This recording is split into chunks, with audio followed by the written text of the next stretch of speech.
Every Friday, I like to go to secondhand stores to see what kind of gems I can find. Sometimes, I find paintings. Other times, I find books. And sometimes, I find board games. And the board game that I found this past Friday is kind of an interesting one. It is Canadian Monopoly. And it's actually the first version of Canadian Monopoly from 1982.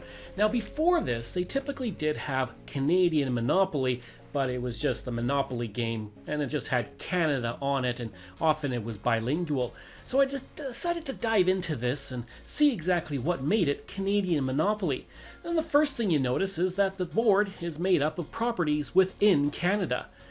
The cheapest properties are in Newfoundland, unfortunately, with Signal Hill and Duckworth Street. Then you move on to other properties, eventually getting to Halifax with Spring Garden Road and Barrington Street and University Avenue.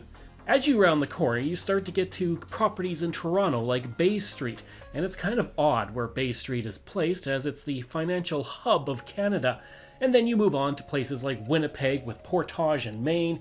You eventually get to Alberta, which they just combine into 3 properties with McLeod Trail from Calgary, St. Albert Trail in Edmonton, and Jasper Avenue in Edmonton.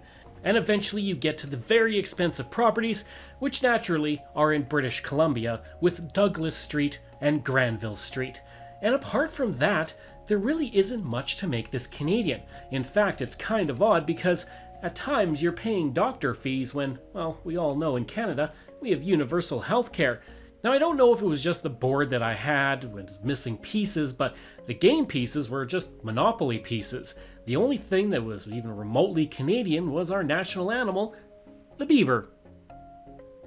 So, was it really Canadian Monopoly? Well, it does have Canadian properties and Canadian companies, and there is the beaver, but overall it just seems like they slapped Canadian on a Monopoly game and hoped Canadians would buy it.